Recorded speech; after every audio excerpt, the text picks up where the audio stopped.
Hi everyone, I'm Nicholas Tutora. Welcome to Tutora Time. The Derek Chauvin verdict came in and he was found guilty on all 3 charges, 2 murder charges and 1 manslaughter charge. We, the jury, in the above entitled matter as to count 1, unintentional second-degree murder while committing a felony, find the defendant guilty. We, the jury, in the above entitled matter as to count 2, third-degree murder, perpetrating an eminently dangerous act, find the defendant guilty. We, the jury, in the above entitled matter as to count 3, second-degree manslaughter, culpable negligence, creating an unreasonable risk, find the defendant guilty. So now he awaits sentencing. It looks like his sentencing can be 12 years at the max for the 2 murder counts and I believe 5 years for the manslaughter count. So if they run concurrently, the longest he could be in is for 12 and a half years. And if they run consecutively, he can go away for about 30 years or so. This case really addresses a lot that's going on in society. When I saw the verdict first came back right away, I knew immediately he was going to be found guilty because a quick verdict usually means guilt. It means that the jurors did not really examine the evidence that closely. The standard in the murder trial is guilty beyond a reasonable doubt, and Chauvin's lawyer certainly presented a ton of evidence that raised reasonable doubt. Floyd had above the lethal levels of fentanyl in his system.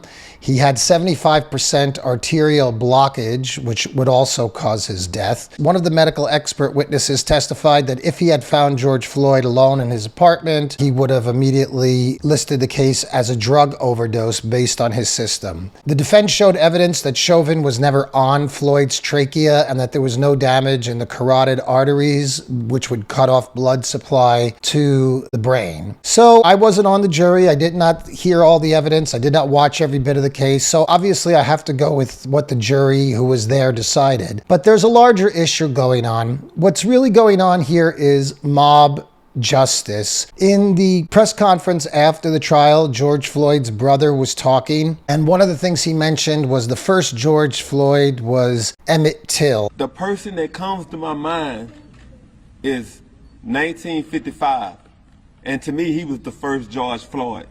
That was Emmett Till. Yeah. Wow. So that immediately is troubling because there is no first George Floyd or second George Floyd or third George Floyd. Every case is supposed to be judged on its merits alone. It seems to me that this case was a statement about police brutality and the false narratives of white supremacy. For those people who are exploding that the Floyd incident is based on race, there was no evidence of that presented at the trial. Nowhere in the trial was any evidence presented that Derek Chauvin was kneeling on George Floyd because he hated black people or because George Floyd was black, either by the prosecution or the defense. There was systemic racism as a stain on our nation's soul. So why is it considered a racial murder? Again, race happens to be happenstance. The police who answered the call, it could have been a black cop, it could have been a white cop. So to really inject race into it, I believe, is deadly for society. And it's a very sad day because society is dying right before us. So many people who live in our country now hate the United States of America. Joe Biden's ambassador to the UN gave a speech the other day at the UN about how systemic racism is the underlying foundation of America. So they're really looking to destroy the country. I also find this really troubling because the police now are going to be very hesitant to do their job. I think there's something morally bankrupt in asking a police officer to go into a dangerous situation as their job and then finding them guilty over what they needed to do to subdue the situation. I introduced the George Floyd Justice and Policing Act. This bill would hold law enforcement accountable and help build trust between law enforcement and our communities. Chauvin's attorney showed evidence, video evidence, that Chauvin's knee was never across Floyd's neck, but it was on his shoulder blade. All of that was disregarded. This verdict was to prevent the streets from exploding in rioting, but we'll see if it does anyway. And for those people out there who are screaming to defund the police, they really need to be careful of what they wish for. Because if police are gone and there is no police and every person has to defend themselves, the criminals are not going to be treated with kid gloves the way they are now by the police. A citizen is not going to be worried whether he's read a criminal their Miranda rights or whether they're exercising proper use of force. They're just going to shoot to kill. By stripping the police of their authority, what you're really doing is encouraging crime and then setting the criminals themselves up to be killed by law-abiding citizens. You know, every time there's a death of a black man at the hands of police in this country, it serves the left's political agenda. It serves their narrative. It helps them to stoke hate and fear. America has a long history of systemic racism.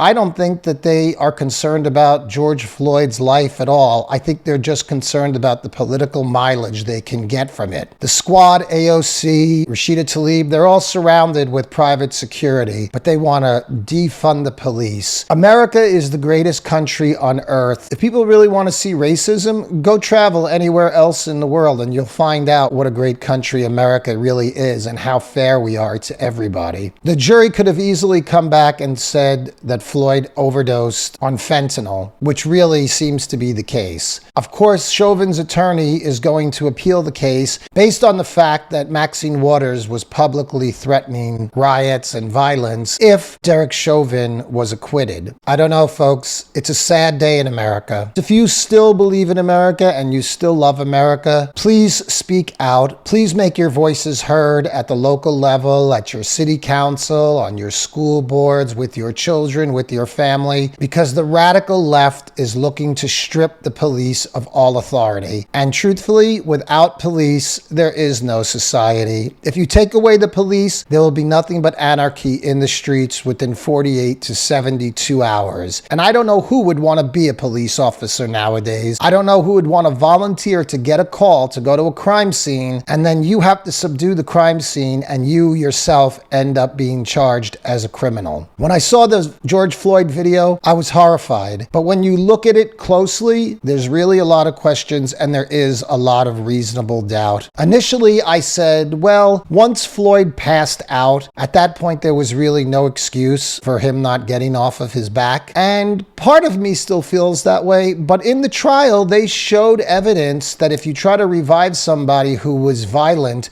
often they become even more violent when they wake up. So nothing is as clear-cut as it seems, and I believe Chauvin's lawyer did raise reasonable doubt. But the jury came back so quick, which means they did not really consider that evidence fully. Folks, we can't lose the justice system in America. If you go on trial and you're black, you're not standing trial for all the crimes of black people throughout history. And if you're white and go on trial, you're not standing trial for the crimes of other white people. And that's true for any race you are. Our society is built on individual justice and judging each case on a case-by-case basis. Each case is unique and has millions of moving parts. To say that this is like that, or this is part of systemically racist law enforcement, is just flat out wrong. And it's a destructive narrative that evil people are using to try to gain political power. They don't care what race you are,